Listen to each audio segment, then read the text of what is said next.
Très heureux de vous retrouver dans ce nouveau numéro de votre émission, le Club de l'Actu, en ce dimanche 1er juillet 2018. Bonsoir à toutes, bonsoir à tous et bienvenue. Ce soir, on revient sur quelques faits marquants de l'actualité durant la semaine qui s'achève, notamment de cette campagne d'assainissement lancée par le gouvernement.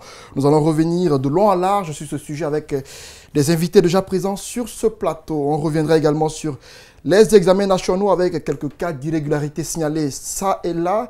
Et on nous parle de quelques fuites de sujets enregistrés sur la toile avec des traitements de sujets constatés sur Facebook et quelques réseaux sociaux. On en parle tout de suite dans l'émission Le Club de l'Actu. Autre sujet, c'est bien sûr cette déclaration de politique générale du Premier ministre Kassory Fofana. C'était cette semaine devant le Parlement. On en parle avec des invités qui bouillonnent de prendre la parole. Je vois Monument qui remue la tête. Et bien sûr, Monument est avec nous. Il est de la radio Djigui FM. Bonsoir à vous, Monument, et bienvenue. Oui, bonsoir. Je ne sais pas pourquoi. Je vous ai vu remuer la tête, c'est pourquoi je précise votre nom.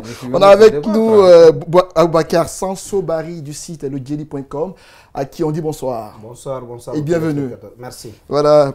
On a également Amadou Kendessa Diallo du site Le Jour Guinée, à qui on dit bonsoir. Bonsoir, Antoine. Bienvenue.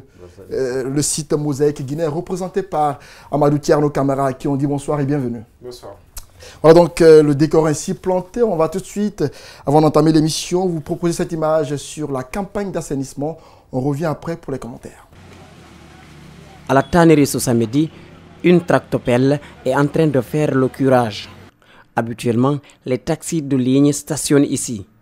Aujourd'hui, les recettes vont prendre un coup. Malgré tout, le syndicat ne rougit pas pour autant. Quand Carrefour, la route est juste dégagée, mais la présence des immondices reste visible. À la veille des élections communales et communautaires, les jeunes du quartier Wanindara avaient interdit aux citoyens de déposer les ordures sur l'autoroute. 5 mois plus tard, la mauvaise habitude a repris, les herbes commencent à pousser. À présent, nous sommes devant un dépotoir d'ordures. Ici, au minimum 4 quartiers y déposent des déchets solides. Des familles et des PME viennent remplir ce dépotoir, bloquant parfois la circulation. Et il faut que l'ANSP, qui travaille beaucoup actuellement et qui fait beaucoup d'efforts, ait une logistique pour que ces ordures-là ne soient pas constamment pleines. Retour à Wanindara, le chef de quartier a mobilisé des syndicats, des commerçants et des jeunes volontaires pour le curage des caniveaux. Les moyens matériels annoncés par le gouvernorat et les départements impliqués dans l'exécution du plan d'urgence ne sont pas encore disponibles. Nous sommes le 30 aujourd'hui, jusqu'à aujourd'hui ces moyens ne sont pas arrivés d'abord. L'autre souci du chef de quartier, c'est comment dégager ces ordures du rond-point. Je viens de prendre contact avec la secrétaire générale de la commune de Ratoma. Je lui ai demandé de tout faire pour nous envoyer un camion qui pourrait ramasser ces immondices que nous avons pu regrouper ici. Bon, chose promise, mais est-ce que ce sera chose faite? On attend de voir.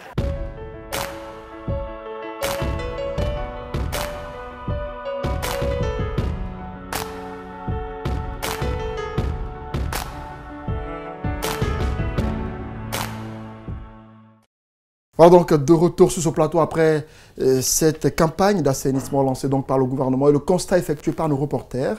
Avant d'entamer l'émission, on va prendre les nouvelles de nos amis qui récemment ont été victimes d'accidents en provenance de Dinguira. Je vois qu'il indique Tenamadou. Comment vous sentez-vous aujourd'hui? J'aurais aimé que Monument, qui est le doyen... Parce que je rappelle que vous étiez 4 ou 5. Oui, on était 5 personnes, y compris le chauffeur. Et Monument, qui était le chef de la délégation, qui a refusé de rester devant, il faut le préciser d'entrée de jeu.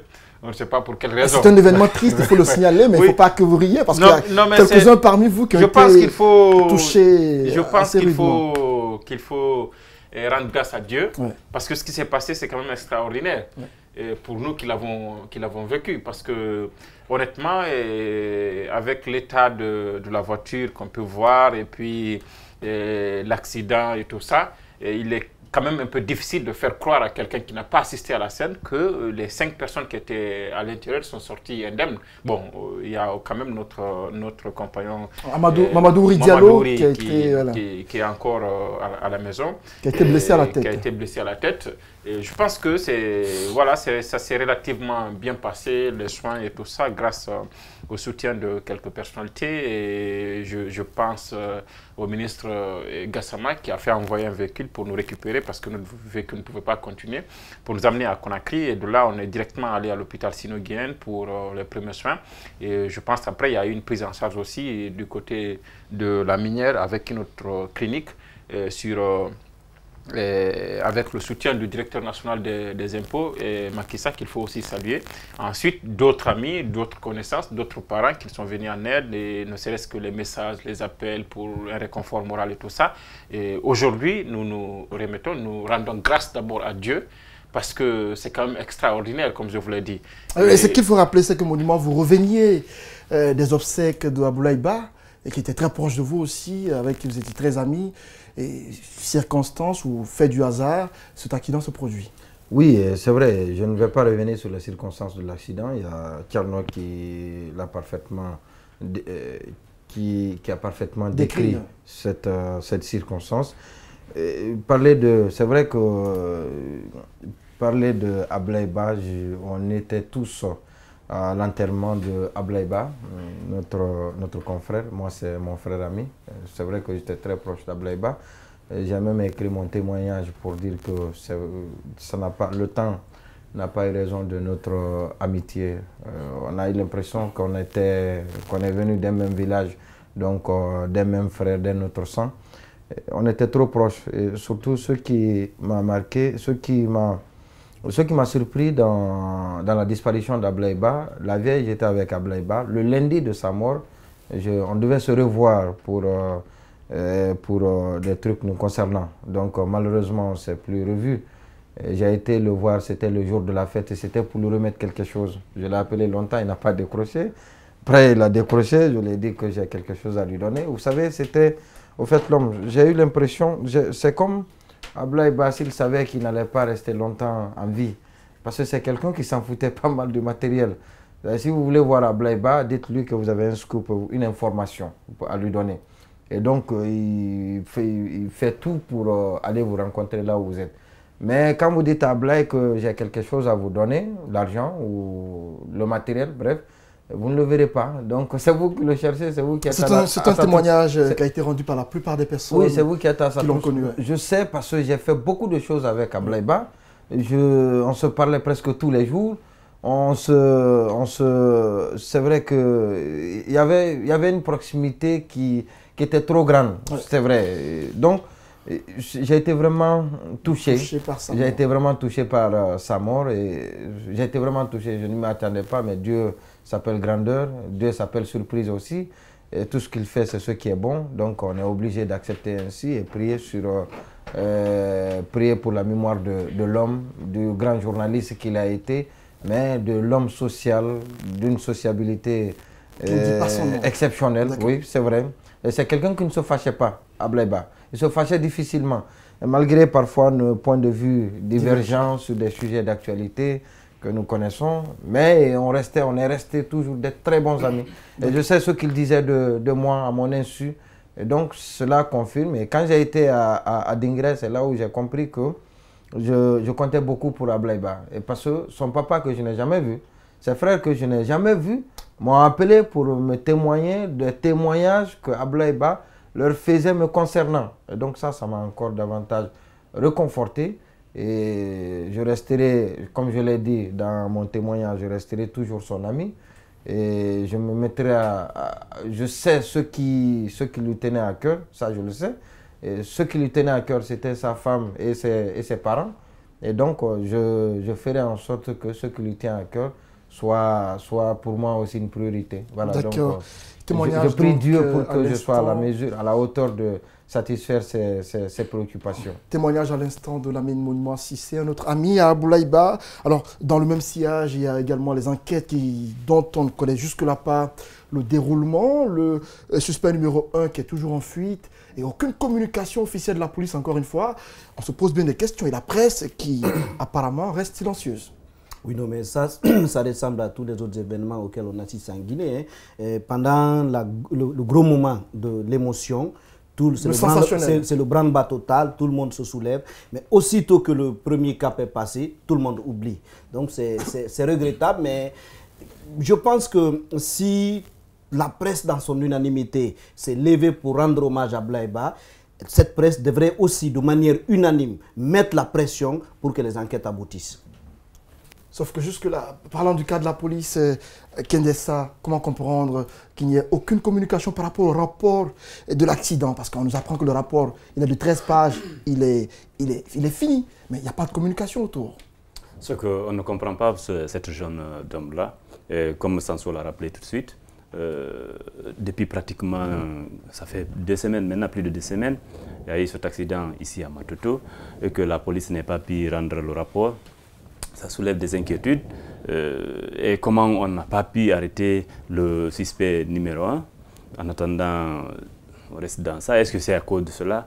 Ou bien nous avons appris que les propriétaires du véhicule ont été arrêtés. Également libérés. Voilà. Arrêtés et libérés après. Arrêtés et libérés. Quelle a été la suite? Pourquoi ils ont été libérés? Est-ce que le suspect numéro 1 est en Guinée ou bien il a pu s'échapper? De toute façon, nous pensons que la sécurité guinéenne a tous les moyens aujourd'hui de pouvoir arrêter ce monsieur, parce qu'on avait il y a récemment avec El Hadj Doura, où les gens sont partis jusqu'en Guinée-Bissau pour arrêter le monsieur. Je pense que c'est le bon moment aussi pour qu'on chasse ce qui s'est passé ce jour-là à 4 h du matin, où la voiture-là allait percuter nos amis, dont l'un y a été jusqu'à présent. Abou Koria Gourma. Alors, rapidement, Tierno Amadou, comment comprendre ce mutisme de la police? Est-ce que pour vous, la presse a une part de responsabilité dans tout ce qui se passe? Non, je pense qu'il y a bien de dossiers dans lesquels la presse a été un catalyseur. Et je vous donne l'exemple de l'hôpital, par exemple, Jean-Paul II, où un responsable a été sanctionné parce qu'il y a un reportage qui est passé dans un média de la place pour dénoncer un fait. Donc, pourquoi nous ne pouvons pas mettre pression sur les gouvernants quand il s'agit de sujets nous concernant, comme celui autour de l'accident d'Abdoulaye? Quand Abdoulaye est décédé, on a été envahi en quelque sorte à la morgue par des officiels, des ministres, premiers ministres et tout le monde. Le chef de l'État même s'est rendu au chevet d'Abdoulaye. Mais après, quand Abou Koria a subi cette intervention chirurgicale, quel est le ministre qui a été là-bas, le rendre visite? Même le ministre qui versait des larmes de crocodile quand Abdoulaye est décédé. Qu'est-ce qu'il allait faire pour Koria? Pour Koria, pourtant, est aussi victime du même accident que Abdoulaye Ba, dans les mêmes circonstances, dans le même travail. Qu'il l'appelle souvent par téléphone. Non, mais écoutez, je pense qu'il faut des actions concrètes. Qu'est-ce qui a été fait concrètement? Qu'est-ce qui a été fait concrètement? Moi, je m'interroge. On attend peut-être, je ne le souhaite pas, on attend peut-être que Koria aussi décède pour que l'hôpital Ignace Dine aussi soit envoyé de ministres et de députés et tout ça pour venir présenter des condoléances. Je pense qu'il faut sortir de cette hypocrisie-là.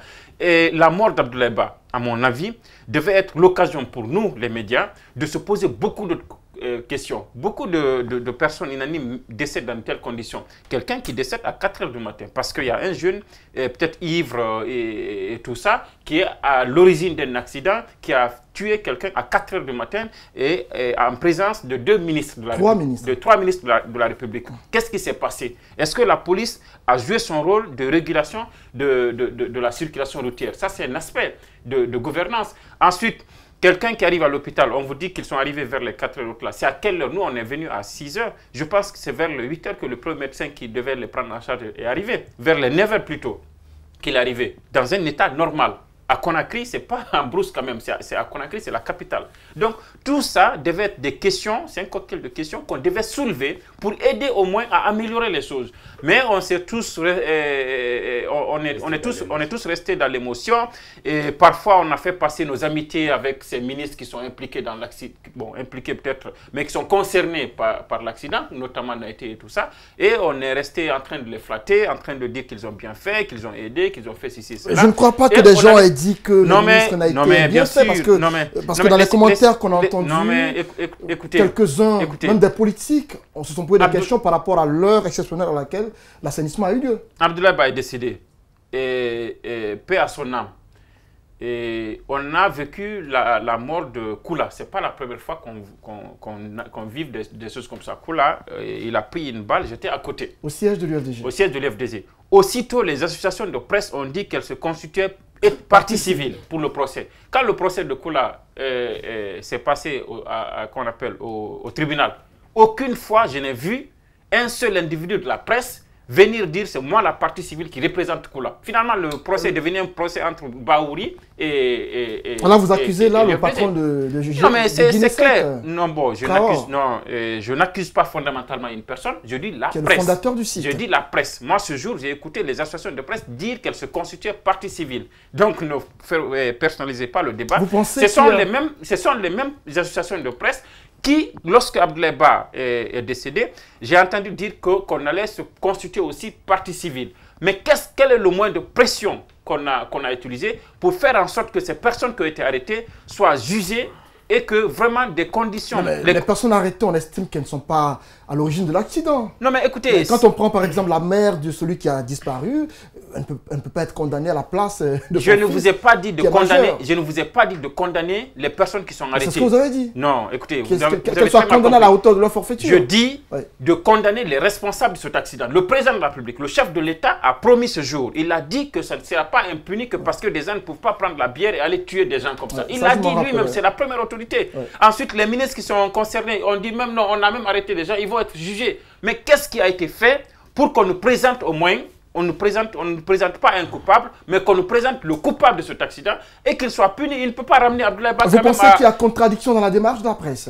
Je pense que la presse, je n'accuse pas la presse d'abord, c'est d'abord les autorités qui doivent assurer les soins de santé lorsque quelqu'un est victime d'accident ou est malade. Dans une activité gouvernementale? Non, que ce soit dans une activité gouvernementale ou pas. Non, là, je ne suis pas d'accord avec vous, si ce n'est pas dans une activité gouvernementale. Je ne sais pas qu'est-ce que vous avez dit. Ça ne revient pas aux autorités de prendre en charge. Attention. Non, attention. Ne sabordez pas ce que le rôle légal de l'État, c'est d'assurer la sécurité. Antoine, lorsque l'activité n'est pas... C'est vous qui créez de la confusion. Pas du tout. Je vous dis une fois encore, que ce soit... Non, attendez. Donc, ça veut dire que Abdoulaye Ba, parlons de Correa, qui est victime d'accident, qu'on a pensé qu'il devait être pris en charge par le gouvernement, il doit être pris en charge par le gouvernement parce qu'il travaillait. Et il a été victime d'un accident. C'est la première raison. Si ce n'était pas le cas, je ne crois pas que le gouvernement... Je termine. Ça veut dire que ceux qui n'ont pas l'opportunité d'être journalistes ou d'être dans une activité gouvernementale ne doivent pas compter... Ils sont pris en charge par leurs proches, par leurs parents, normalement. Je ne sais pas si je vous fais comprendre.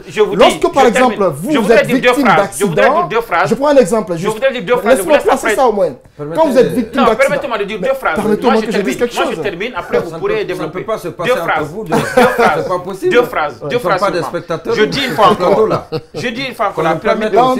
Je dis une phrase. Deux phrases. Rapidement. Permettez-moi. Les besoins fondamentaux, de l'être humain, les premiers droits que l'État doit lui assurer, c'est d'abord l'accès aux soins de santé. Ça, c'est universel. C'est pour tout le monde. On est unanime là-dessus. Maintenant, on a un hôpital de la hauteur de l'hôpital sino-guinéen où vous amenez votre parent et il reste des heures durant sans qu'il soit pris en charge. Ça, ce n'est pas une défaillance de l'État, Antoine? Le coup de gueule de Thierno Amadou Camara du site Mosaïque Guinée à l'instant même.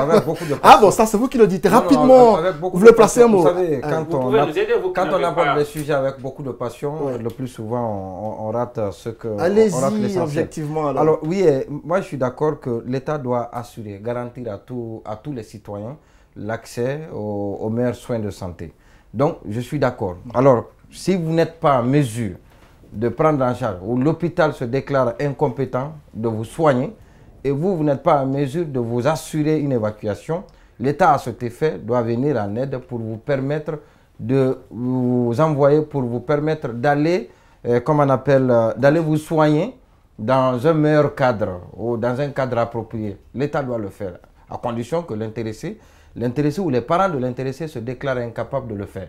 Alors, pour le cas de Correa, très rapidement, vous savez, quand on dit que l'État est obligé, c'est-à-dire qu'on a l'impression qu'on demande trop à l'État. L'État est obligé.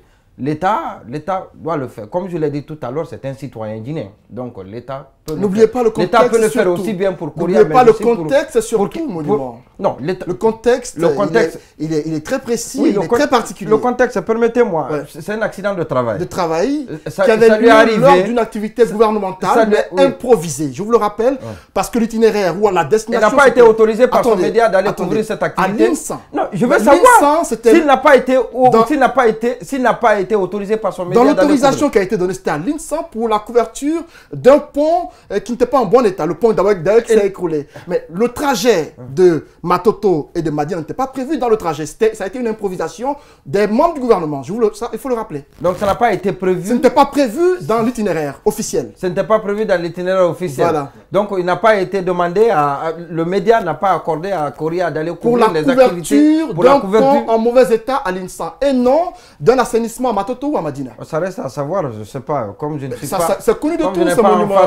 Ça a été une improvisation. Mais je suis le rédacteur en chef adjoint de la télé, je sais de quoi je parle. Ah oui, mais ce n'est pas vous qui avez donné l'autorisation à Kouria d'aller sur le terrain. Je fais partie de ceux qui parfois donnent l'autorisation. Non, j'ai lu les échanges avec les échanges que Kouria a eu. Allez-y, monument. J'ai vu les échanges que Kouria a eu avec le principal concerné, le responsable, voilà, donc, qui lui a donné le droit d'aller sur le terrain. Bon, je ne sais pas. Mais de toutes les façons, de toute évidence, c'est un accident de travail qui est arrivé à un journaliste dans l'exercice de sa fonction et il a été autorisé par sa rédaction d'aller couvrir un événement qui intéresserait sa rédaction. Ça intéresse sa rédaction avant tout.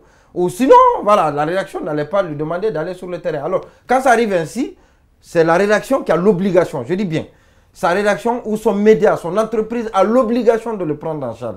Alors, l'État avec lequel la personne, moi je ne parle pas de l'État, je parle de Naïté. Donc, le ministre Naïté. Naïté qui est une personne morale dans ce cas de figure-là, qui représente un département, il faut le rappeler. Oui, le ministre Naïté. Oui, mais attendez, il n'était pas en tant que Naïté, il était en tant que ministre d'État. Nous partons aux activités de l'État, nous partons à toutes les activités. Donc, les activités qui sont organisées par les représentants de l'État. Alors, donc, le ministre Naïté doit, à cet effet, par humanisme, je suis d'accord, par humanisme, par sociabilité, doit assister le malade. Non, pas devoir, je ne suis pas d'accord.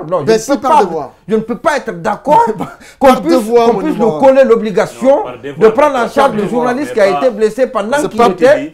qui a été victime d'un accident pendant qu'il est dans l'exercice de son... On va évoluer. Non, pas par devoir. Nous allons évoluer dans cette émission.